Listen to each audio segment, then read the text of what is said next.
What's up, everybody? I think we're live. This is moving live. Can you guys see me? Okay. What is happening, ladies and gentlemen? Tonight, I've got a special treat. It is episode 163 with Betty Birrell, aka North Shore Betty, and I'm so excited. I've got her backstage.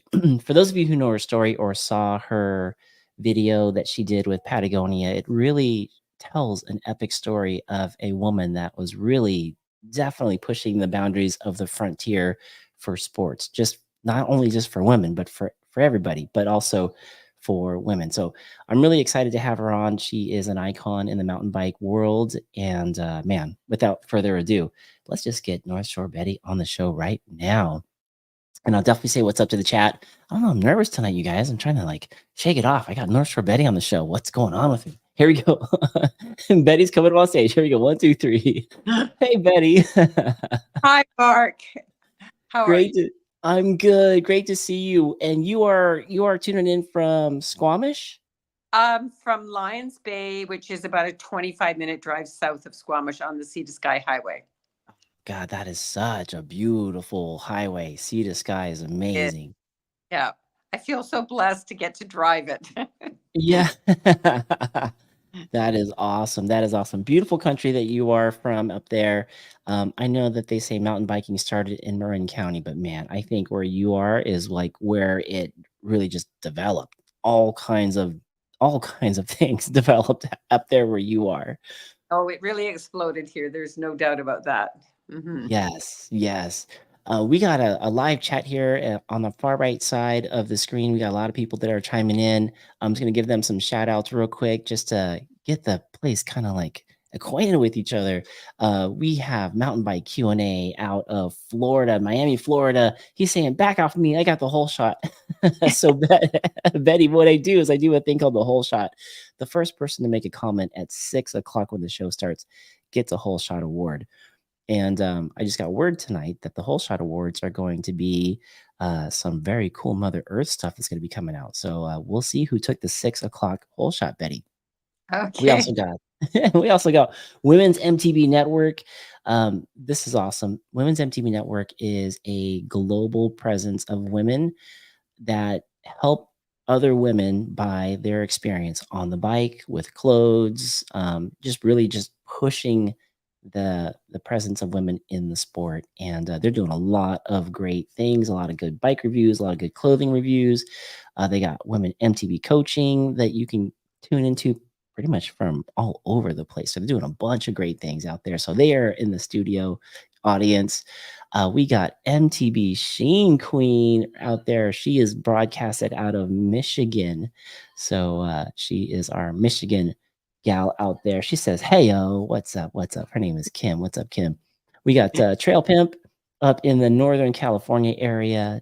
He is in the Reno Lake Tahoe area. He's saying, "Yo, yo."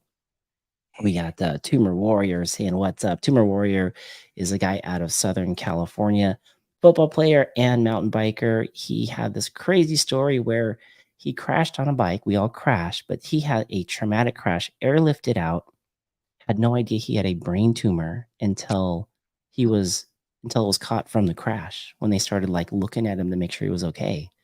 Wow. Oh, That catch of that tumor ended up saving his life. So that is a story in itself. That's a long story with a lot of surgeries, but man, he is a tumor warrior. We got Trail Monster in the house out of Arizona. He says, "What's up?" He also has his own podcast. We got Ride and Dirty also out of Arizona. He's saying, "Woohoo!" Oh man, we got a lot of people that are going to be interacting with us. So let's go ahead and get it started. So I first saw you, Betty, on Instagram, and what caught my attention was the snippet that you had with Patagonia. And you're you were a windsurfer, you hmm. were a single mom, you were a flight attendant, and then you fell in love with mountain biking. And I just love how yeah, I just love how this whole thing goes, and this show is all about people that are doing ordinary moving from ordinary to extraordinary. So, immediately I was like, "I gotta get a hold of her and see if she would jump on the show." So, let's take us all back for the folks who don't know your story. Take us back to the days of windsurfing, being a woman out there and really pushing the boundaries, and really just being like a small demographic at the time. Yes, I was. The women in the windsurfing in the waves at that time was a very small demographic, like five of us. I mean, at first I was the only one windsurfing in the waves. And then, a few more women came along, and I started I moved to Hawaii in my late 20s, and because I changed my base with the airlines so that I could excel in sailing in the waves. And uh, it was, I had no role models. So, and basically mostly sailing with men. And, back in those days, men were fairly macho.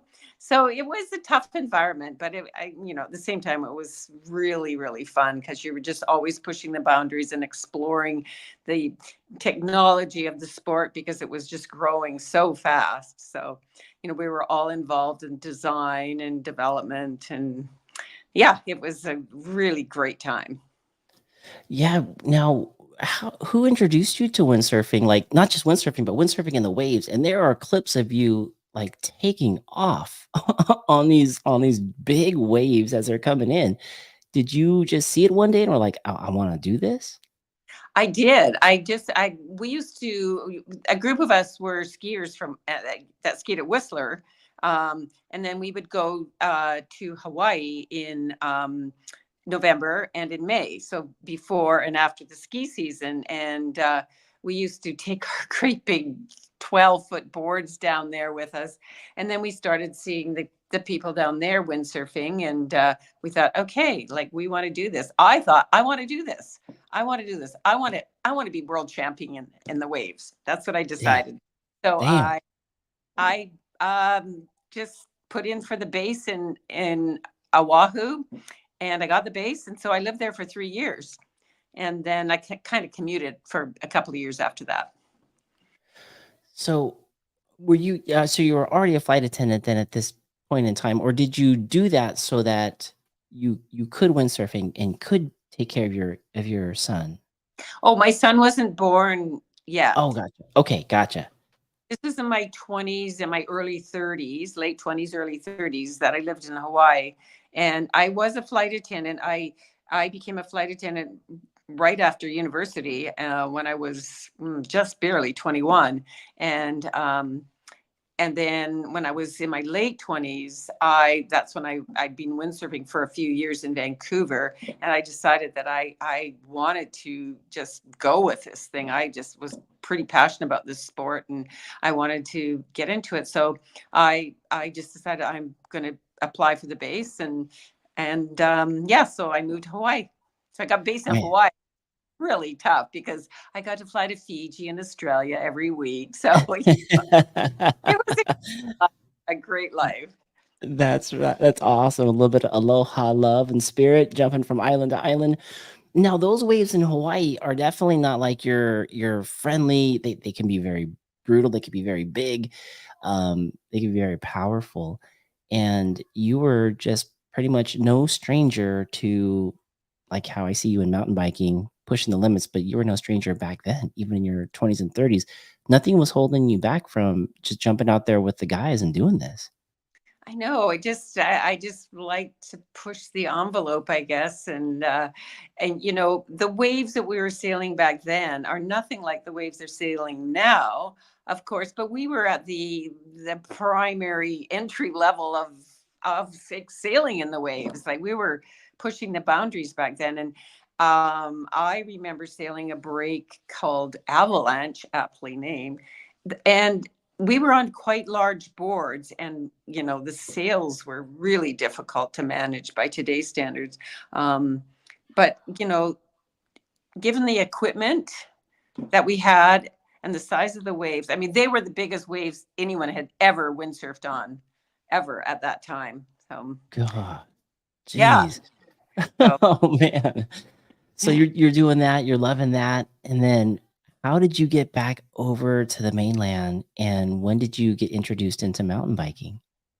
well, I came back to the the mainland because one of my sponsors, well, I fell in love with him and we got married. So I moved back to, Oh, and actually, so that was in 1982. I moved back to the mainland. And then I think in 1987, I actually from my husband, I got a mountain bike for Christmas.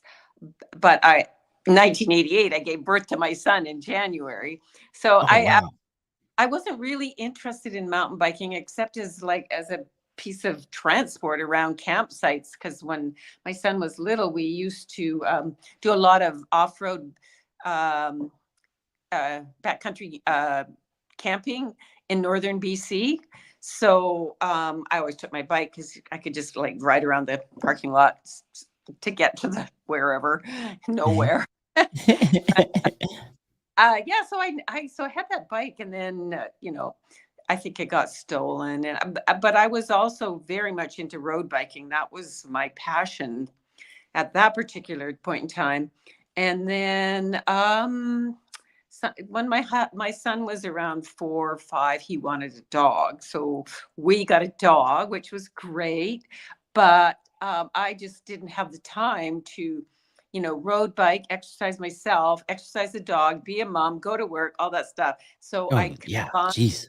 two, and I bought like a real mountain bike, and so I could exercise the dog and exercise myself, and that was like around 1993. So that's how that all got going. And how old were you when you started a mountain biking? I think I was around about 45. You started at 45. Mm-hmm. And then, oh my gosh, for those of you who are listening on iTunes, Spotify, or watching this live, if you watch Betty's clips, she definitely progressed. So you're never too old to start. Started at 45. And then, did you feel when you first started mountain biking, did you feel some of that passion from back when you were windsurfing kind of come back into your life with mountain Oh, biking?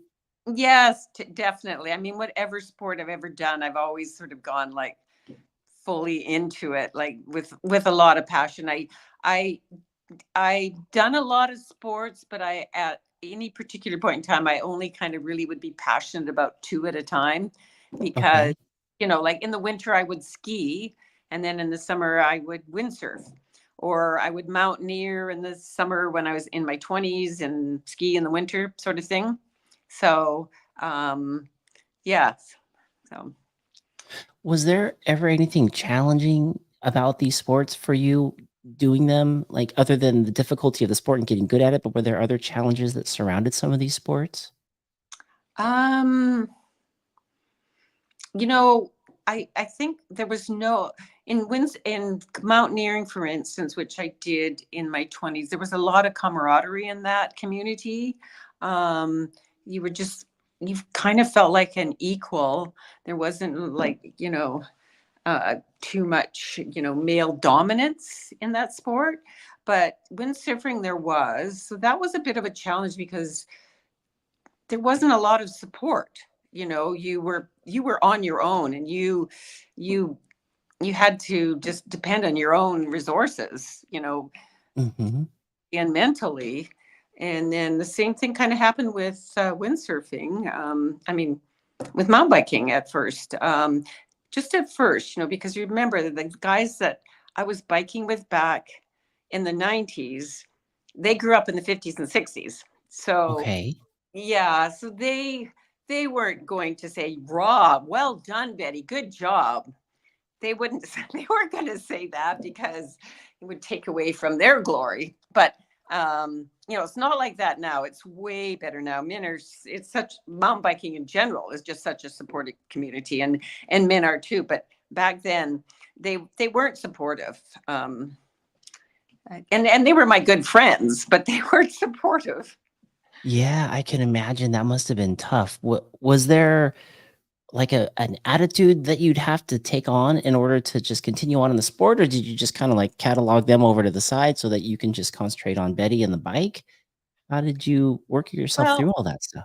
when you grow up in the 50s and 60s, that kind of attitude, the male dominance thing, it was normalized. So, but I was never comfortable with it. I just, I never called myself a feminist, but when I went away to university, because I came from a small town and we were like quite a few years behind, say, the lower mainland. So when I went to university, I met all these people, and that was in '65 when I went to university, and there was a lot of, you know, feminism was coming on strong, and I Mhm. like to call myself a feminist, but I called myself a humanist. So I started to realize, you know, this isn't fair, you know. And so I was kind of felt like I was caught in the middle. I didn't feel this was right, but what choice do I have? I'm going to argue with these guys. Right, right.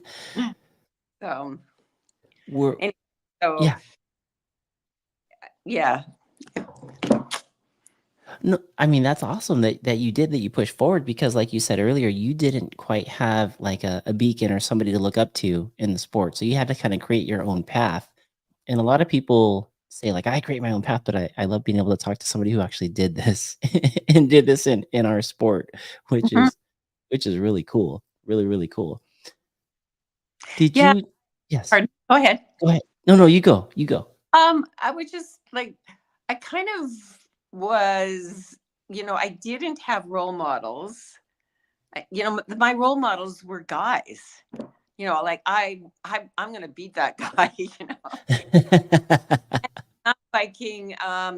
There were pro women. There was a few pro women back in the '80s and '90s, but I didn't know any of them. I was just a recreational mountain biker, but I was a really good mountain biker for those times, and so I kind of felt like I was kind of in no man's land sometimes. Like I just had to follow myself. Interesting. Role model, really. I had one role model, and he was a guy that I rode with a lot because he was older than me and he was retired. And he was a role model to me because he was about 6 years older than me. And I think I started riding with him and his daughter, his daughter in law and his son, sometime around when I was 50. But he would have been like 56. So he was a bit of a role model to me because he'd been a dirt bike racer. So Oh, okay. very, very good rider. And we rode together till he was in his early 70s, I guess. But I mean, this is something that senior people really need to think about. I'm getting way off track here. Sorry. That's fine. No, no, go for it. Uh, Senior people need what happened. He was such a good buddy biking, like I say, because I had to ride a lot during the week because I worked on weekends when I was a mom. Well, I'm still a mom, but uh he had just a minor fall off his bike a few years ago, and he landed on his butt. But what happened is it jarred his head, and he ended up with a brain bleed. Oh, So man. I think I just was thinking about this earlier today. So as a result of the brain bleed, there was a lot of brain bleed. There was a lot of complications. So he lost his sense of balance. So he couldn't Oh, ride, man. and he probably rode about 360 days a year. I mean, he was amazing. He's like an unsung hero. And so what I want to say to seniors is, if you have a fall and you think you've jarred your head, be careful, because apparently what happens as you get older, everything shrinks and you're Mhm. a bit, and it's in this casing, and so it's got more room to move because it shrunk a bit, and that's what happened to him. So yeah, I'm just saying, to as seniors, we need to be a little bit more cognizant of stuff like that. Yeah, Sorry, interesting. Wow, that's going a off on the left no, field. no, that's fine, that's great. I mean, that's definitely in our sport of mountain biking, there is the dirt tax that we pay, and, it's I know it's part of it. There was a clip there that I was running a second ago, it was part of your Patagonia, documentary where you were talking about your injuries. Mhm. Speaking of him jarring his head, but you were talking about how many ribs you broke, all the different things that you did, but injuries in the sport, that never really stopped you. Did it make you love the sport more, or was it just that you were just so hooked on it? Or was the sport actually your insurance policy? Because if you would have gotten these injuries elsewhere, it could have been worse because you weren't as healthy? I never really thought about it that way, because I think I've always been as healthy as I can be. That's Mhm. always been the goal. Um, I think it really didn't change my passion or my love for the sport. It made me very sad when I had to like mend and couldn't go bike. But and of course the re-entry, into the sport was cautious and yeah, so you had to sort of, you know, build up your confidence again. And because you don't just jump back on your bike and go full tilt boogie when you're like 55, 60, 65 years old. So build up your confidence again and away you go. And that was one thing that really amazed me is like, my first bad injury was when I was 58 and I broke this hand, this arm, dislocated this joint right here, Ooh. uh, kind of had a minor concussion. And I had quite a long recovery after that. So, when I came back into the sport, I was really worried that I wasn't going to, I didn't know what to expect. I just started biking again and I go, okay, this is okay. This works. I can do this. It's not so bad. Just take your time and get back in it and go for it. That's great. Here's a picture of you actually right there, getting your workout on, doing some PT with the cast on your arm, coming back from an injury right there. Um, do you feel that some of the injuries are more mental as we ride versus they are physical? Like, does it take longer for those injuries to get out of our heads than our bodies to heal? You mean as you get older? Just, I guess, in general, in your Uh, experience. well, honestly, I think it depends on the actual injury because I remember one of my earliest injuries, I dislocated a shoulder. That was a hard one to come back from because your shoulder's so exposed. You're up on your bike. It's a long way down to the ground. That so I mean, after that, I think that was my first major injury. After that particular injury, because we used to at that time I was wearing I was doing clipless. I went to flats. That was like a really long time ago. I went to Flats, flat. baby. Yeah. I say flats, baby. Um, and I wore, they did, at that time, we didn't have like, at, I don't know if you've heard Dainese suits, but everybody was wearing Dainese suits at one time. This was before Dainese suits. So I wore hockey shoulder pads because that was hard to come back from just because your shoulders feel so exposed. But my last injury was my wrist, and it's not good. It's been a full year as of today since I broke this wrist, and I just have some ligament damage involved with it. And it's okay biking, but like a lot of other things I can't do. It's quite painful. But I didn't have a problem coming back, and that's my. I'm 76 now. I did it when I was 70. I did it when I was 76. No, wait a You're second. I was 75. Yeah, so it was a year ago. So, yeah, so I was really surprised at how mentally I was able to jump back on my bike and feel pretty good about it. wow, that's amazing. That's amazing. 76. I thought I had you at 75. I thought you were 75. So 76 and you're we have a couple people chiming in. I want to get these questions in. We had a couple that were coming in for you. One of them was from Trail Pimp, and he wanted to know if you ride a downhill bike or an e-bike. By downhill bike, I don't know if he means trail bike or enduro bike or actual downhill bike, but I have a trail bike, which is 160 travel in the front, 150 in the back. It's a Scott Genius ST, and I absolutely love that bike. It's a pedal bike, and then I also have a Scott Patron e-bike. and I love that too. I mean, they just both have their purpose. So and it all it I just ride whoever I'm riding with. I have an e-bike group that I belong to called the POS E, and and that's this group, and most people don't in that group don't have e-bikes. So yeah, it's really great having both bikes. I feel so spoiled. Yeah, that is awesome. I do love how or actually, I should ask you, what is it that you love about the e-bike when you're on that bike? Well, a lot of things actually. If I'm just going to go out and I exercise my dog, and I don't have a lot of time, and I want to just do a spin for myself, I'll go out on my e-bike. But today, for instance, I just was going to go out by myself with the dog, and I didn't have a lot of time. But I thought, my cardio is getting really bad. I've been doing too many shuttles, so pedal. So. And then there's a group of us, as I say, they're called the posse. It's just really fun to go out with the gang gals and just jump on your e-bikes and just go blasting off. It's just so fun. So Yes. fun. So Yeah. fun.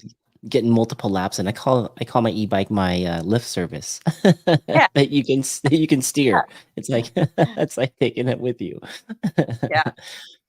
Now, do you have I know sometimes when I'm toggling back and forth from my e-bike to my analog bike, there's, like, this, like, adjustment period of maybe, like, half of the ride where I'm first starting out where I feel like I've got a flat tire. I feel like my timing is a little bit off. Do you experience that at all? Well, I actually ride my pedal bike more, and I think that is the problem for me, is that Mm, I'm more used to my pedal bike. So there is that little adjustment period. You've got to get the feel of that e-bike, the power of it when you climb, especially when yeah. twisty trails and how fast you can go around like sharp corners going uphill. And yeah, I just feel, yeah, you just got to ease in a little bit there. Yeah, yeah, definitely. So both bikes. So you're not like a one quiver bike person. You like having both. You see the fun in both sides. Absolutely. Yeah. Yeah. Yes, yes. I love it. I love it. Tro Afford it, get two bikes. Yeah. say that part again, Betty. If you can afford it, get two bikes. There's always an N plus one. Yeah, Always. Trail Pip is asking, Betty, do you remember Trevor Peterson and Eric Pahota, Whistler ski legends, I guess? I do. I do. I didn't know them, but I certainly knew about them. There you go. There you go. Adam Mock. Oh, Adam Mock is in the house. What's up, Adam? Adam is a big person when it comes to a lot of things. But he is in the house, and he has this event that he does every year called Ride and Shine. I do it with him, and it's for mental health. But Adam is saying Betty is the role model for all of us. He also goes on to say Nike should pick her up for the Just Do It campaign. Yes, I agree. I agree. Mountain Bike Q&A is saying, "I love how she rides all the wooden features. That's all we have here in Miami, and she's flawless." Oh, someone's peeping on your content there. So Yeah. yeah, yeah. Is there a lot of stuff built in the forest out there in that whole Squamish area? A lot of wood stuff, a lot of everything?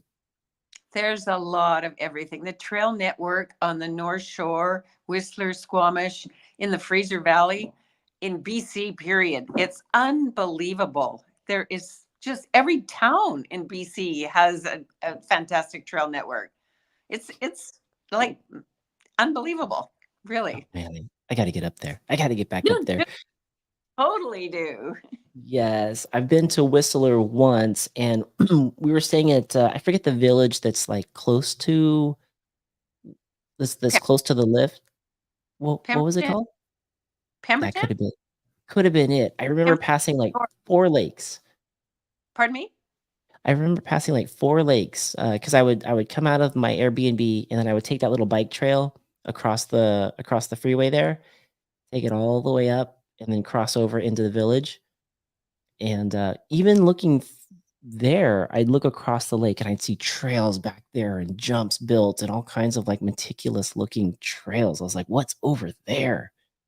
Well, you must have been in Whistler. in the Yes, village. sorry. Yes, I Yeah. was yes, yeah, yeah. There was oh man, there was so much Oh, stuff there.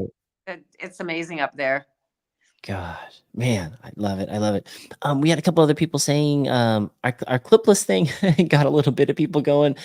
Someone said Zach says Timor says clipless is king, and then Mountain Bike Uni says my first bike had clipless straps. Yes, so did mine. Yeah. You really?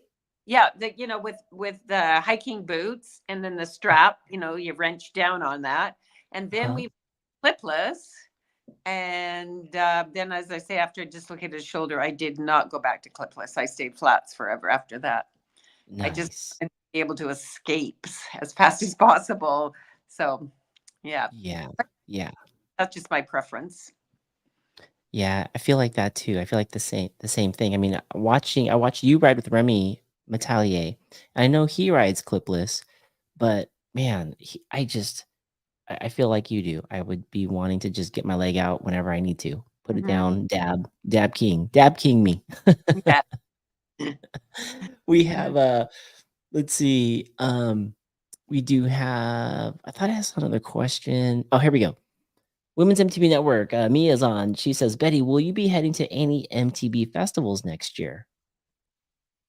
I never know what's around the corner. I'm open all the time to, go to venues, film festivals, all that sort of stuff. Yeah, I just kind of keep my calendar open and it quickly fills up. Yeah, I bet. I bet it does. Do you have responsibilities to sponsors or anybody like that want to kind of also get you exposure out there? um, Not official, but I do have allegiance to Scott and Patagonia because they're pretty good to me. Yeah. Yeah, that's awesome. Okay, cool, cool, cool, cool. MTB Kaz, what's up, Kaz Ozeki? He says, "Wow, she's inspiring." Yes, yes, definitely, definitely. So, um, Mountain Bike Q&A is saying, "Let's get you to Sedona Mountain Bike Festival." Have you ever been to Sedona? Have you ridden out there? I haven't. My partner and I had tickets and we're ready to go to Sedona and meet some friends from Colorado to bike there. But then COVID hit. And so we never did make it. Yeah, yeah, that's a that's a beautiful place. Beautiful place. Hmm. So, I'm sure it's difficult to leave the North Shore and go elsewhere. Well, it's so easy, like to travel around BC to go all the bike areas in BC is pretty easy, rather than having to fly south or cross the border, because there are really a lot of fantastic mountain biking towns in BC. Even the smallest towns have like fabulous trail networks. Phew, man, I gotta get back up there. This is getting me jonesing to go back up there. Totally. There's backcountry um, mountain biking now. You helicopter in to high alpine and stay at a lodge and yeah, yeah. Are th that- are those the ones that, you helicopter in and then you go from, like, lodge to lodge and you make your way back to civilization type of thing? It's like a full-on adventure. Well, I haven't heard about that one, but that sounds like fun. And the couple where you fly into like a backcountry ski lodge. Yeah, that was a great area. We stayed at a lodge on that one, and then you shuttle up to the mountaintops and the Unimog, and then you have a couple of helicopter lifts. So just Wow. great venturing. Wow. Wow. Wow. So, Betty, you're 76 years old. You don't show any signs of wanting to slow down for mountain biking. Um, how does somebody get the name North Shore Betty and become so well known? Well, I that Patagonia film. I mean, I was flying under the radar for a lot of years, minding my own business, and then this film came along, and wow, it just opened up a lot of doors for me, and it's just been so fantastic. I've met so many wonderful people and had a lot of great experience as a result of that film. I really am so grateful to Patagonia to making it. I mean, doing the film and the aftermath has just been a lot of fun. What is how did they even get how did you get on their radar? Just, like, the local knowledge of knowing you in the area, and somebody got a hold of that story? No, actually, like I say, I kind of flew under the radar because I rode a lot by myself over the years, and then just rode with a small group of people. So it kind of, uh, I just kind of just like under the radar. But my son's girlfriend at the time, which was like when this was first introduced, I think was 3 or 4 years ago. She was an ambassador. She's a pro athlete for Patagonia, and Mm, they're encouraged to come up with film ideas. So she suggested to them that she mountain bikes with me and my son, and suggested making a film about me. So they thought, okay, well, we'll do a still. So they did like some still shots, and they really liked the idea. So they said, we're going to make a film. So that was that. dang. Yeah, if you guys haven't seen that film, definitely check it out. It's on YouTube, you could see it Yeah. there. Yeah. Oh, you're saying if you haven't seen it. Oh, sorry. Yes. Yeah, yeah. If you hadn't seen it, you gotta go check it out. It's very inspiring on how, North Shore Betty became who she is. Couple other questions here. Yeah, this is a question I've been meaning to ask. Thank you, Johnny. Johnny's asking, what was it like to ride with Remy Metallier? Wow. Well, it was an honor, of course, because he's an incredible rider. He's a really lovely person.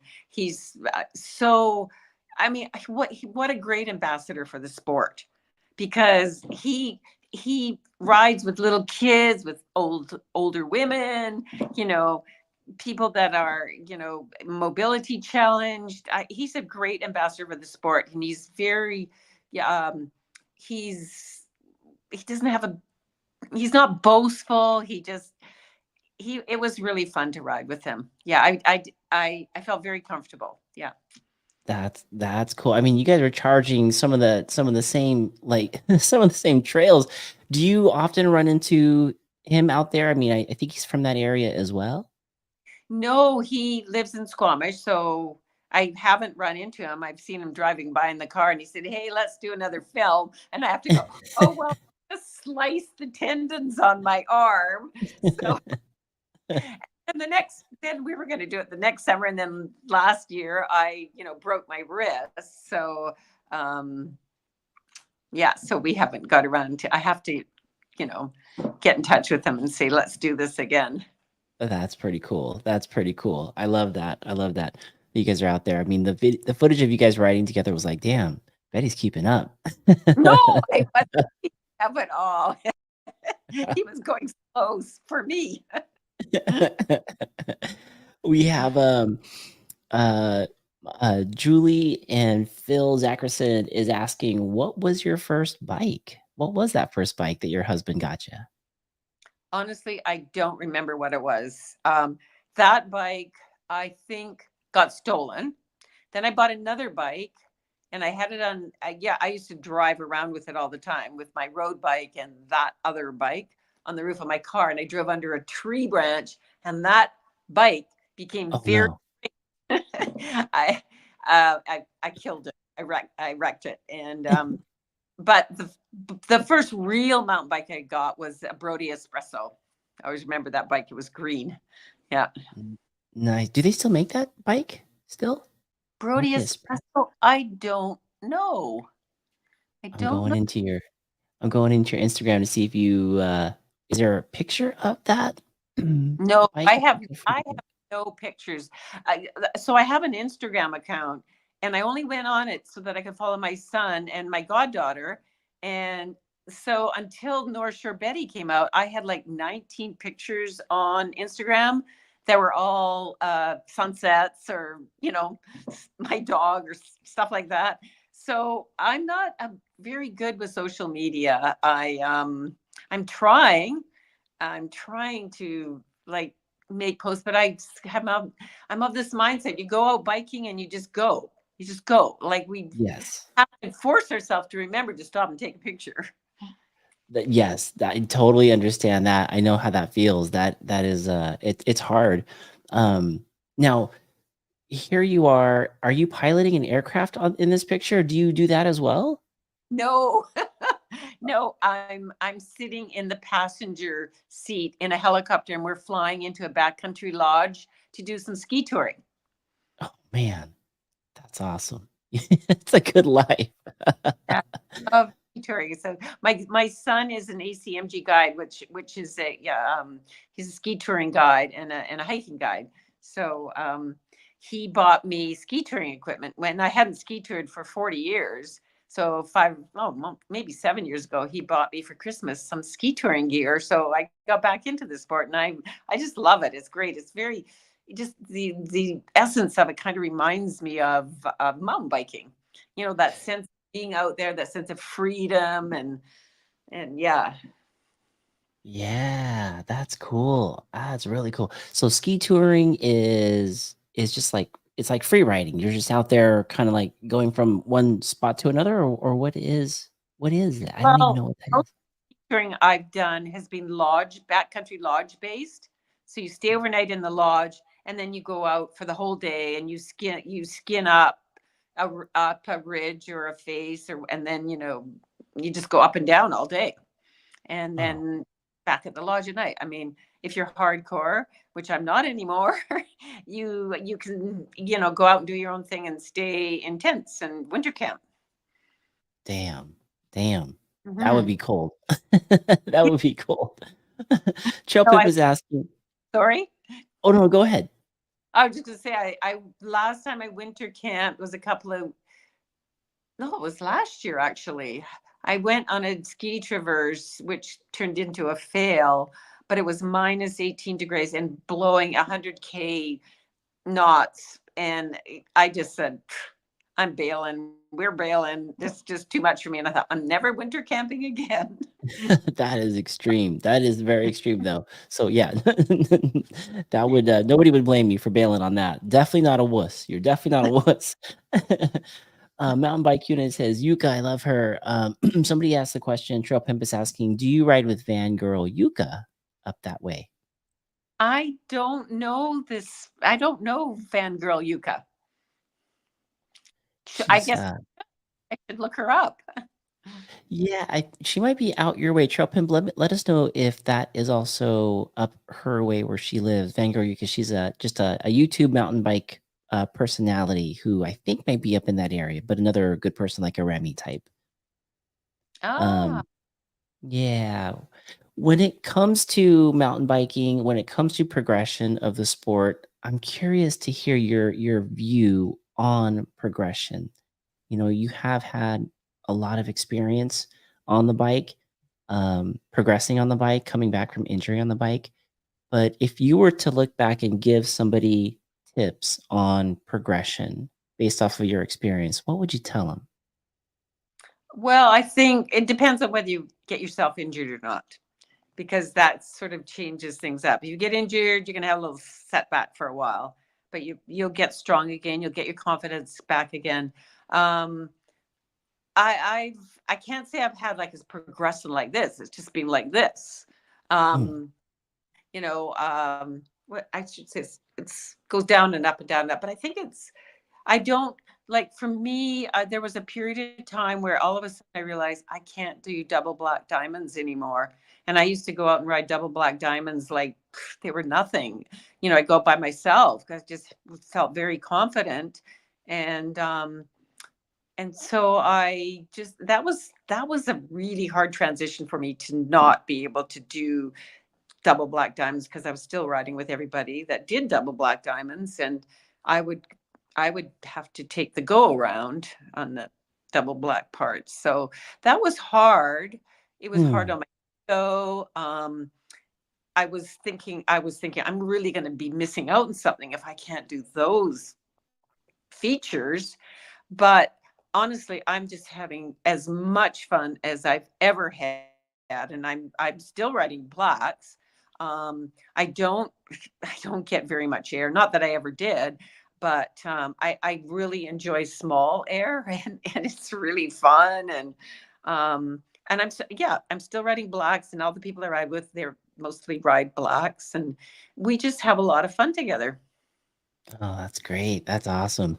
Yeah, and then the mentality of thinking that you're gonna be missing out on some of the double black features, but you found out you don't. You're still having as much fun as before. So, a lot of this seems to be, like, mental then. A lot of mental decisions of, progressing. It's okay, I'm progressing at Yeah, my own rate. I'm having my it's like my own thing. I'm having fun. I kinda yeah, hear you saying it's about having fun, basically. absolutely. It totally is about having fun, and it's all relative. I mean, I think I'm going really fast, but I'm not going as fast as I used to. But I mean, because I love going fast, but it's my fast. And, I love going through the trees and they're flying past me, but they're not flying past me as much as they used to, because I know I can gauge my speed by people I used to ride with who are still going as fast. And I'm having a hard time keeping up to them, but I'm having fun. So, and I hope to be riding blues in my 80s, and I know they're going to feel fun.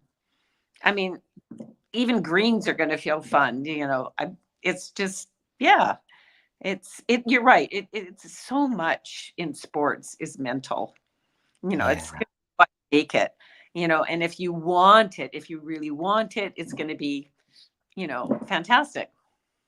Yeah, I like that.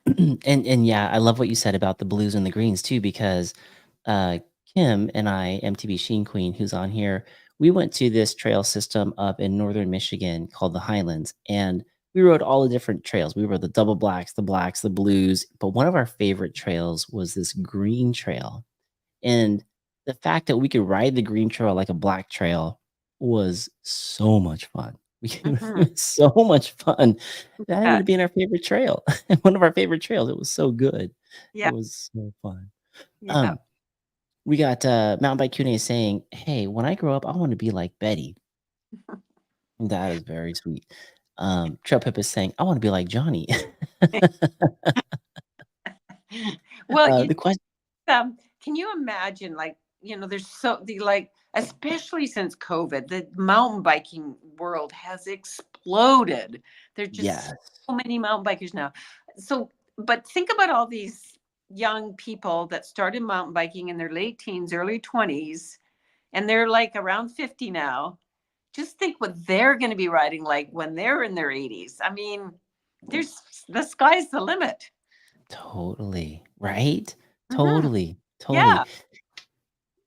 Could could you even imagine when you first started mountain biking, the type of bikes that you would have available to you today? I mean, what a change even then, even I know. that. Like, every advancement was such a game changer. I mean, starting, with the brakes, when we started, we had those cantilever brakes. And then when we got V brakes, I think, yeah, it was V brake, and then disc brakes. And I mean, every advancement just improved your capabilities and your safety so much. Yes. So, yeah, no, I think, we never thought of what the future was going to be. We just sort of dealt with what we had. The same with in windsurfing equipment, because when I started windsurfing, the equipment was equivalent to what the mountain biking was equipment was like. So, pretty rudimentary by today's standards. So, um, no, I mean, I think we were all just so in love with the sport and just having fun and killing ourselves. That is awesome. Um, I know we're coming up to an hour already, but I there's all these questions I have in my head that I wanna ask you, and folks in the chat, please feel free to chime in, keep sending those questions out so I can field those. But curious about. Trail, Pim, can you please tell him, yes, I have skied and mountain biked Vitalik. Awesome. With Johnny Oh, Smoke, yeah. the best guide. Yeah. Let me see, where was that? Was it Uh, He just, here? there he is. Yeah. Yeah. So, yes, I have skied Vitalik and it was amazing. So was the Is mountain bike. that Oh, you did both. Oh, man, doubled it there, Trail Pimp. Um, when it comes to the explosion of mountain biking, and I feel like there maybe this is just my what I'm seeing, but I feel like there are more women on the trails now than ever before. But is Oh, that just it? What and do you think? it's so fantastic. It's amazing. It's especially here on the North Shore. I don't know what the rest of the world is like, but I know well, BC in general, there's so many women on they're just out there rocking it. There are so many really good riders now. But well, both men and women. Yeah. Yes, yeah, and then also this year, Women's MTV Network, who is in the chat, they're heading out to cover Rampage. So for the first time, women in I know. Rampage. That's gonna Fine. be pretty sweet. It's incredible. I'm so proud and so happy for all those women. Yeah, it's really Do you great. do you have any locals in your area there that were invited to ride, or anybody that you're keeping an eye on? That's Casey Brown, I think, is going, and Hannah Bergerman, she hurt herself, so she's not going. And I'm not that up on, you know, everybody as individually. So, but I think there's one other person and I apologize for not knowing who it is. No, that's pretty cool though. That's really cool. The first time, and I think it's just gonna be the start. I mean, gosh, I know it's an invite only, but man, I'm sure the amount of people in the field that they had to reach out to, it's just the people that could actually show up is such a small sample of who's out there and Yeah, available. exactly, exactly. Yeah, it kind of reminds me of windsurfing in the early days when they first started having competition in the waves. There was no women's category. You had to compete against the men. And Wow. but I have to give it to the organizations. They in year 2 or 3, there actually was a women's category, and you actually got prize money. And I remember getting $2,000, which is a lot of money back in 1980 for Oh winning yeah. one women's category contest. So Heck um, yeah. so it kind of like stymies me. Why is mountain biking taking so long to get women into the elite level of competition? Like, well, that's the question everybody has, right? Yes, exactly, exactly. It's great to see that it's happening. It's good Yeah, to see movement towards it now, and totally. Yeah. which is awesome. And then seeing all the different women's MTB clothing coming out, which has been great here recently because I know it seemed like everything was like built for us guys, like box fit, small, medium, or large, and that was really hard. Yeah, so true. Yeah. Yes, it's the marketing people are waking up. Yeah, they really are, which is great to see this all around. Trump Pump saying, "Hell yeah." Hell yeah.